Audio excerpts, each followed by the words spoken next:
Hello and welcome to the Collapse Experiment, where currently I have 1,001 subscribers as I'm recording this. I'm sure some of you out there are probably going to be like, let's humble him a bit, put me back in the 900s. But you know what? That's okay. I can handle that. I'm not monetized yet because I don't have my 4,000 hours yet. It's coming. And it's fine. I was planning on hitting this mark by June. We are not even in April yet. So, I think I'm doing pretty darn good. Two things I want to talk about today. And one of them is the Department of Education.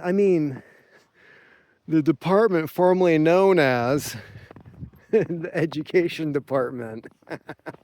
Oh, that makes me so happy. The other thing, there was a executive order that Trump had signed that took away federal funding to public libraries. But Matt, you work at a library. You can't be in favor of this. You have no idea how your libraries are operated. Me, I am the maintenance guy. I fix things, I clean things, I maintain, I do regular maintenance. I have nothing to do with the programs, the displays, the purchases, the things that these libraries provide. And if you knew how that money is being spent, you might have a different view on things. So for one, your local library is funded by millages. It is supposed to be from the county taxation.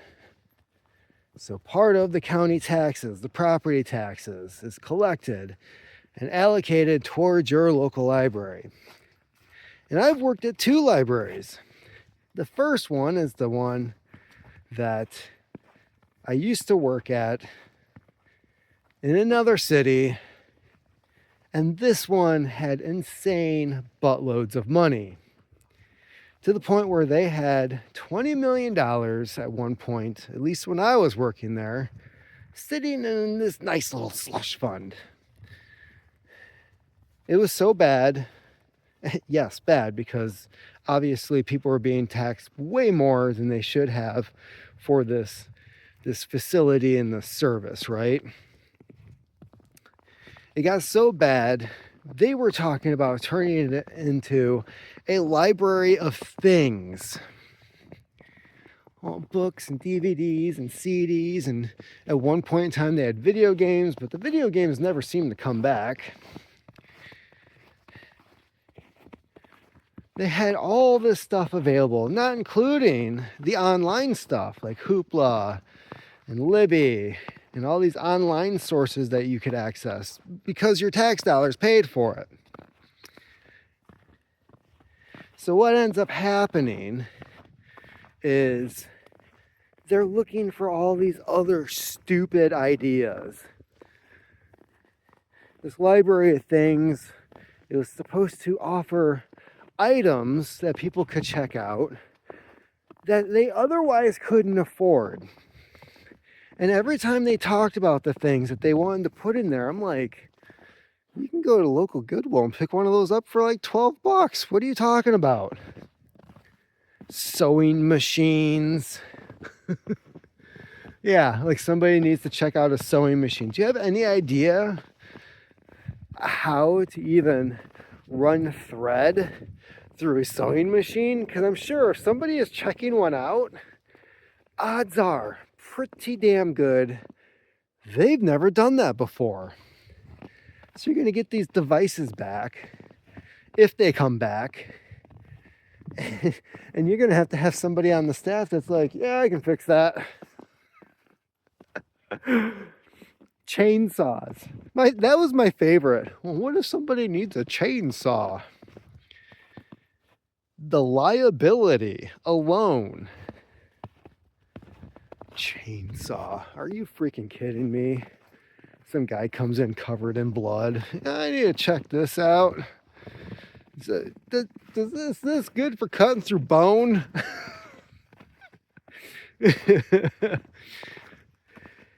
Yeah, the idea that these places came up with, ridiculous. And here's the other thing. So this library was like really big on like for the community, right? However, they refused to create more full-time positions where people could have insurance and sick time, vacations. Oh, no. They would rather have dozens of part-time people who have to get a second job to pay their rent and their bills and stuff. They'd rather do that than have full-time positions available where somebody can actually provide for themselves. $20 million. How many full-time positions could you create with $20 million? And the thing is that money doesn't go away either, right? Because they're always collecting more tax revenue. So I'm sure that since then that money has grown. It's probably a good thing that they had it considering COVID. But no, things were pretty crazy there. And they didn't have to worry about losing money during COVID because they just keep collecting taxes. Now, the other library, the one I currently work at, on the other hand, they have not had a millage increase since the 80s. Apparently, where I live now, people just kind of look at the library like, well, they got books and stuff, right? Well, let's keep it that way.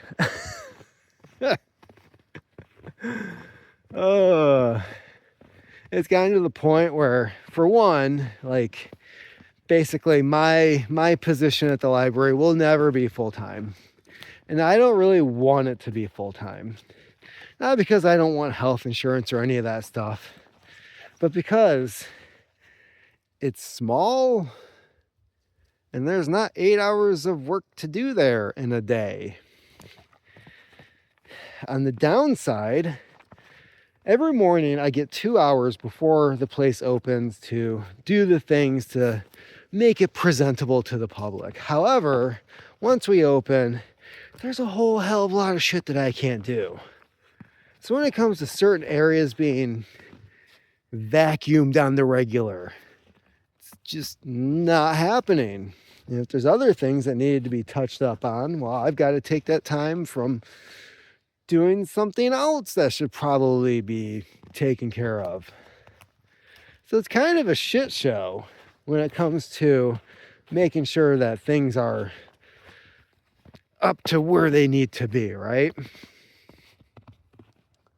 The pond, I guess the pond could be looking better. So anyways, we are currently, because of the federal funds cut, the defunding of these provisions, if you will, they are looking at losing something called MELCAT. And MELCAT is a Michigan-based program. Kind of sounds like the state of Michigan should be paying for this, right? But no, it's federally funded, and it's where all the libraries in the state offer books that they have to all the other libraries. And so you can go on to MELCAT and see, hey, I need this book, but I live in Cadillac. And you'll see that Ann Arbor has a copy. And you can check it out from Ann Arbor, and a few days later, it shows up at your library. It's kind of nifty. But why is somebody from the state of California paying so that somebody in Michigan can get a book from Michigan sent to another library in Michigan? It's not like it's a nationwide thing. It's not like some library in California is offering books to a place in Michigan. Makes no sense whatsoever. And with all the money that Whitmer likes to waste on all kinds of other things, why isn't this funded already?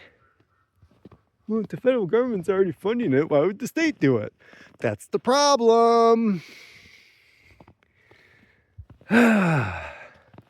So yeah, I would not be sad if this program went bye-bye, and I would not be surprised if all of a sudden the state is just like, we just don't have the funds to do this. Okay. Half the time I find Melcat to be a pain in the ass. If you are really, really, really poor, it's probably good for you. Well, I can check that out for free with my tax dollars paying for it and get the information that I need, but I gotta wait a couple days. Me, I just go to Thrift Books. Oh, they have a copy for $6. Cool, it'll be here in 2 days. Get to keep it, don't have to worry about returning it and getting any kind of fines. Yay! Department of Education. That thing that is no longer. I keep seeing these videos online of teachers losing their jobs. Which doesn't make a whole hell of a lot of sense to me. I mean, these schools are supposed to be completely funded by county tax dollars, kind of like libraries. Now for me, going back to the libraries for a second, the moment that the library I was working for started talking about doing this library of things, I was like, do you even know what you are anymore? Schools, same thing, right? What the hell is a school these days? What is the purpose here? Because the way that they're teaching my daughter how to read, don't really agree with it. And I think a lot of what is going on with her right now, because she can read. She's a pretty darn good reader. As for writing, can't spell worth a shite. I think it's very important for parents to be honest about the situation that their kids are in so that they can correct whatever situation needs to be corrected. However, there's a lot of parents out there that just love to be in denial that little Billy is just a dumb shit. Well, I guess he's a dumbass. Nothing I can do about that, says the dumbass dad. You know, I have sat down and worked with her on spelling, and she's still, at this point, writing certain letters, certain numbers backwards consistently. And this is something that I've had a talk with my wife about, because I was like, look, we can have her tested for this. They can adjust the learning styles in her class for her, so it doesn't affect her grades or anything, and she actually is still learning, but she has to learn a different way. Nope. No.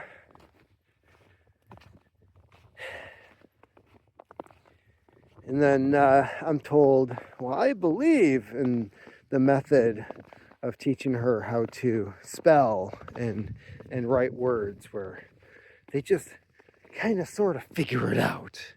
And I'm sitting there like, wow, so you're just...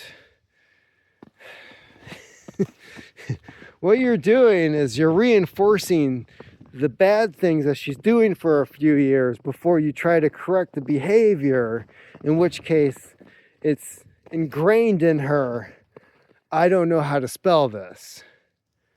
And when she gets older, it's going to be harder instead of the time period where it's really easy for her to absorb languages and all of this stuff that she's supposed to be having her brain molded around. But no, you're going to wait until later. It's like these assholes that decide, hey, how about in high school we do Spanish and French and German and Latin?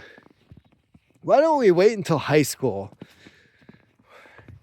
Why would we do it in kindergarten and first grade when their brains are molding into this thing that's going to comprehend the English language that a lot of people don't even know how to fucking use these days, right?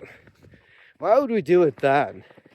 Where it's completely absorbed and they just know it by the time they're in high school. Why would we do that? We'll just wait until high school so we can grade them and call them a dumbass. And it's a harder thing to do because their brain is already wired a certain way for just the one language.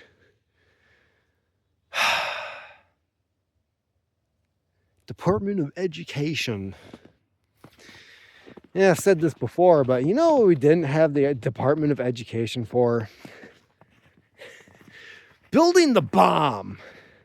No Department of Education for that. How did we find all these geniuses to put that project together? Man, if it wasn't for the Department of Education, I guess we just would have lost the war. Oh, that's right, it didn't exist yet. From the year 2000 until now, there is an 80% increase at the administrative level of bureaucrats for the Department of Education, and it was costing $1 billion a year to run it. And test scores continued to go down. Even the state of Michigan, and I give little credit to the state of Michigan because they follow through with this bullshit. They brag about how billions of dollars are brought into the state every year solely for education, allegedly, through lottery tickets.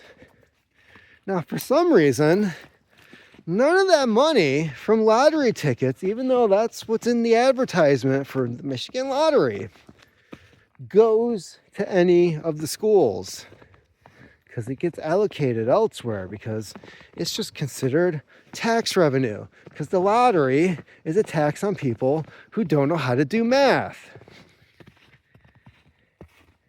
It's also a tax on people to fund things that they don't think that they're funding.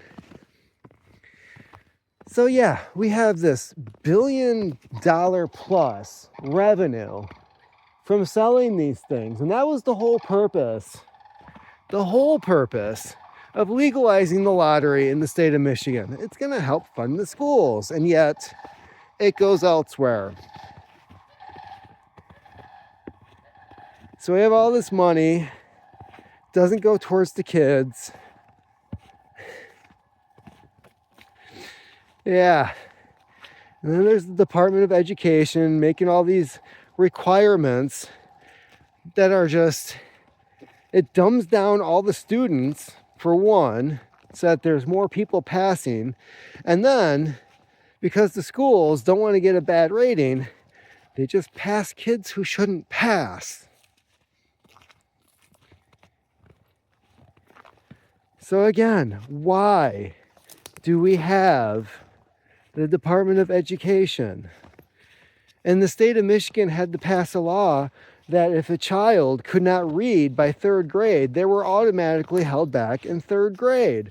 Now, how common can this be to the point where lawmakers actually have to step in and say, you know, we got too many third graders who can't read. We should probably do something about that. Whose fault is that? And why are they doing this new stupid... I can't remember the last time my daughter, who's in second grade, had a spelling test.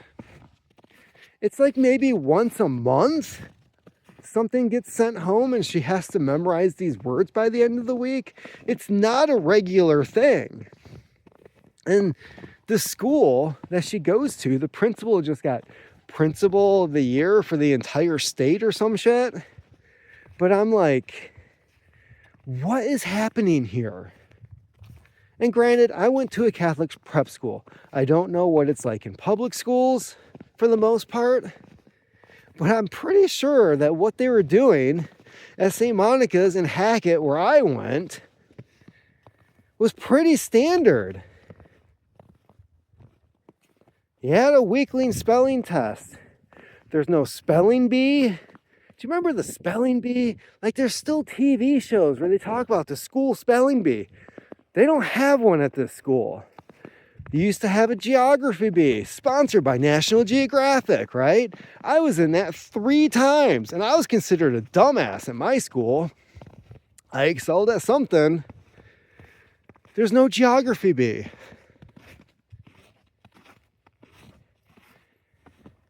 So yeah, $1 billion to a bunch of bureaucrats. Can't figure out what the hell their job was, why they got paid. None of that money went to teachers. Now they're talking about how these schools are cutting teachers because they're losing federal funds, which, what were the funds for? Because kids aren't learning.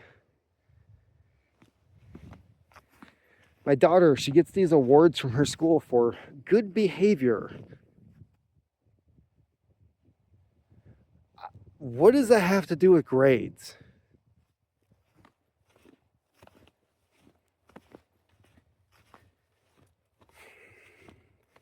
Because I can tell you one thing.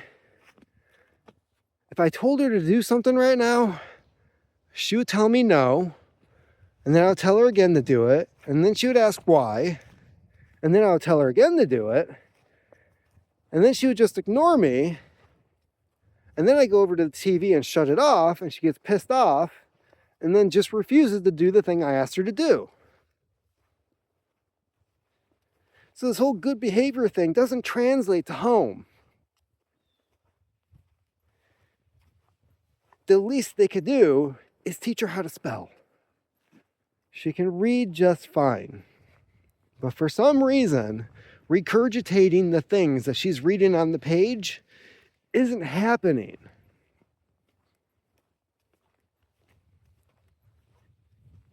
And I remember in 3rd grade, we had the multiplication table that we had to memorize. And we had this time test of 100 multiplication questions, right? And there was one kid who broke the record. It was under 60 seconds, right? Somewhere around there. All correct answers. We had to know 1 times 1 to 1 times 12, right? It was a chart. So at the end of it, it's 12 times 12, 144. You had to know that. You had to memorize these answers. 3rd grade. She's not even tinkering with multiplication yet. And apparently, according to the report cards, which don't have grades, by the way, gee, that's a really great way to measure like how a child is doing on certain subjects. No, it's like above satisfactory, satisfactory, below is how they're checking stuff off.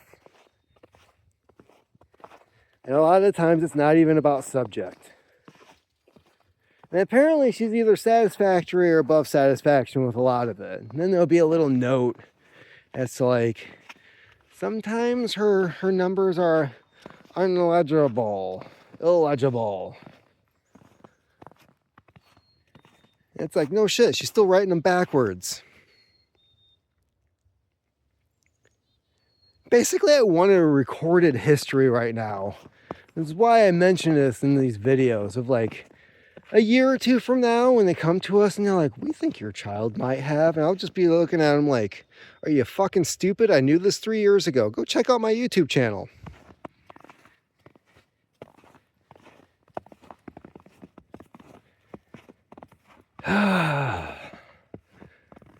I'm just so glad that the waste of money is no longer happening. The department is finally gone, as it should have been. Perhaps, maybe now, we'll have a rejuvenation of education in this country so that we can start making great people again, smart people again, people who can accomplish things, people that realize that perhaps taking out $40,000, $60,000 in student loan debt at 18 years of age is a bad idea. That perhaps getting a credit card with a 25% interest rate in college is a bad idea. That perhaps spending a buttload of money on a one-day wedding where you're going to get divorced in 2 to 3 years because I just don't love him anymore, is a bad idea. We have an entire generation and culture of stupid, and the education system is not helping.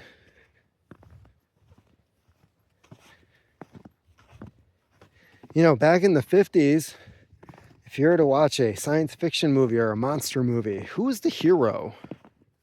It was the scientist. It was the scientist that figured out, oh, the giant ants. Well, the radiation is only making them bigger. We can't nuke them. Perhaps if we use fill in the blank. They're the scientists, not me. They always came up with the answer on how to defeat the thing that was destroying the earth. It wasn't brute force. It wasn't all the things that we come to expect in movies these days. It was one guy. Like Independence Day. What if we create a virus and implement the virus into the computer system of the alien spacecraft, and I can go up there with Will Smith? And what was up with the tongue thing with him? Freaking weirdo.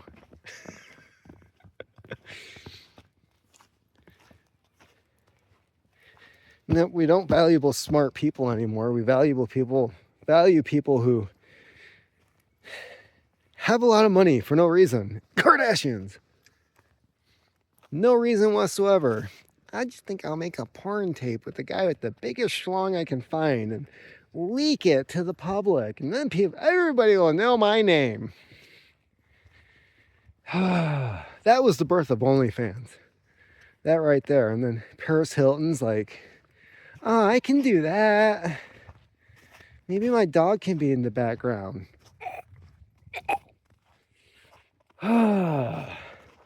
And before I fill your head with any other horrible images, keep on typing.